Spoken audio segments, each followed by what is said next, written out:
સૂર્ય એક છે, પણ સૂર્યોદય થાય, સૂર્ય મધ્યાહની અંદર આવે અને સૂર્યાસ્ત થાય ત્યારે સૂર્યના અલગ અલગ સ્વરૂપ દેખવામાં આવે.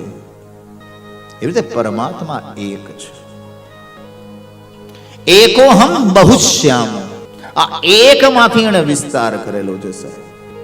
બાકી બીજા ધર્મો આપણને ઘણી બધી વખત કહેતા હોય કે તમારા રામ આમ, તમારા ગણપતિ આમ, આટલા બધા હોય. સાહેબ ભગવાન એક જ છે અને એ એકમાંથી એને વિવિધ સ્વરૂપને ધારણ કર્યા છે.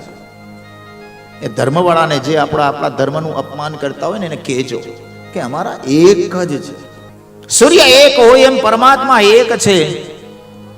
આ પરમાત્માએ વિવિધ સ્વરૂપને ધારણ કર્યા અને આ ભગવાન છે એ અજન્મા છે, નિર્ગુણ છે, નિરાકાર છે. પણ જગતને સાકાર કરવા માટે એ પરબ્રહ્મ પરમાત્માએ વિવિધ સ્વરૂપને ધારણ કર્યા.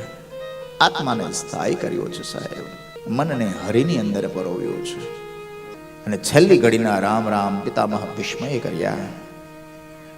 દેહનો ત્યાગ કર્યો. અંત્યેષ્ટિ સંસ્કાર જે કરવામાં આવ્યા પિતામહ ભીષ્મના શ્રીઅંગમાંથી એક સુંદર મજાનો ધુમાડો ઉત્પન્ન થયો. દ્વારકાધીશજીના વક્ષસ્થળની અંદર, છાતીની અંદર દરેકનું સારું કરી પરબ્રહ્મ પરમાત્મા શ્રી હરિદ્વારકા પધાર્યા છે.